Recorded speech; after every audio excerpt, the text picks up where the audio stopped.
Hello po, welcome back to my channel. Ngayon po gagawa po ako ng aming lunch na chicken roll. Ayan po siya, chicken roll. Ang ingredient po ng chicken roll na yan ay bacon, cheese, ham, halloumi. Yan, ito po siya. Lalagyan ko po ng zucchini. Pinalatan ko po yung zucchini. Lalagyan ko din ng patatas at balat na po yung ating patatas. Lalagyan ko din po ng carrots. At mayroon akong Knorr cube na chicken flavor. Ito, dinisolve ko na po siya sa tubig na mainit. At ito naman po ang ating asin. Ito naman po ang ating turmeric. Lalagyan ko din po ng black pepper or paminta. Lalagyan ko rin po ng dill tips. At lalagyan ko po ng olive oil. At mayroon ako isang pirasong bawang.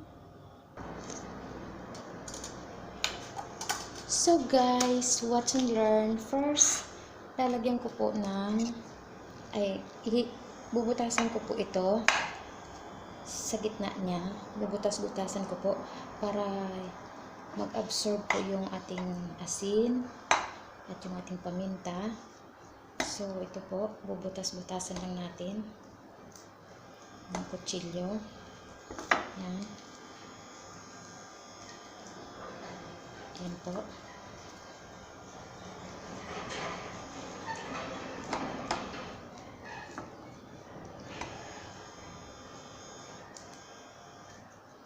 So, ito na po siya guys.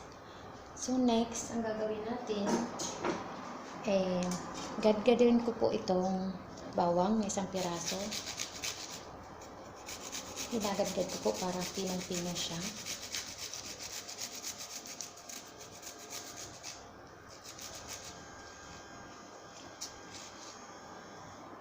Yan, at ganyan po natin siya para mag-absorb yung lasa. Okay po. So, ayan na po. Guys, kung makikita ninyo. And then next po, lagyan natin siya ng asin. Depende po sa inyo kung gaano kadaming asin ang ilalagay.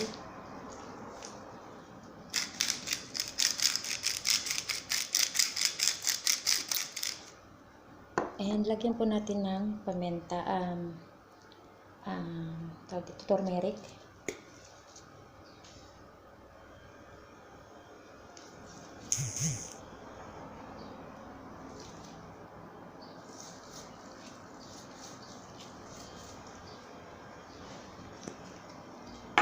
And then, lagyan po natin ng paminta.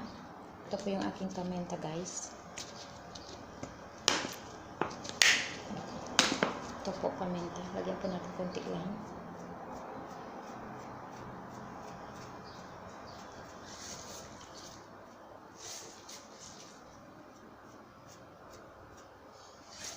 So, ito na po.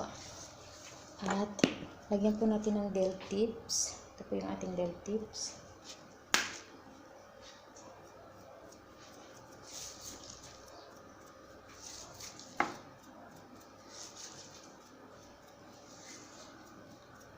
Ayan po. At lalagyan rin po natin ng ating olive oil.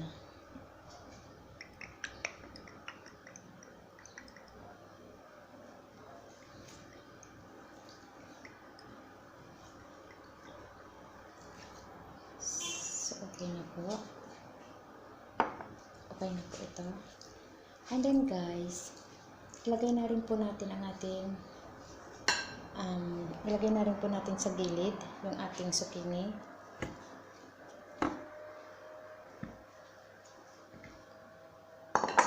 And then ilagay na rin po natin ang ating patatas.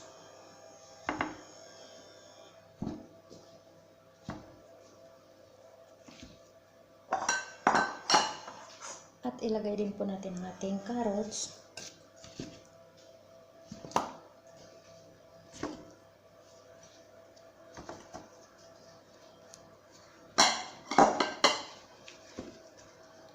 So, ngayon po guys, ilagay po natin ang ating nakadissolve na chicken cube or nor cube para magbibigay ng lasa. So, ayan na po. So, ngayon po, lagyan po natin ulit ng asin yung gilid. Kasi yung vegetables walang asin. Yan. So, ayan na po guys. Ganyan na po siya guys, oh. Ayan. So, cover po natin siya ng foil. And then, mamaya-maya, lalagay natin sa oven. Naka-ready na rin po ang ating oven. Guys, ayan na po guys. So, ilagay natin sa oven. Hintay natin mga isang oras. Titignan natin kung luto na. Ayan, kinover ko po siya ng foil. Nakalagay na siya sa oven. Guys, after 1 hour, ayan na po siya guys. Tinanggal na po natin yung foil na naka-cover. At nilagyan po natin siya ng konting tubig. Ayan. Ayan na po siya. And then after half hour po, pwede na po natin siyang kunin at ready na po. Ready to serve. Guys, ayan na po ang ating chicken roll. Ayan. Chicken roll in the oven. At ito po ay luto na and ready to serve na po siya. At ayan na po guys, ang ating chicken roll in the oven with vegetables. Ayan na po guys, ready to serve na siya. Ayan na po ang ating chicken roll in the oven with vegetables. Ayan. Thank you for watching. See you on my next video. Bye!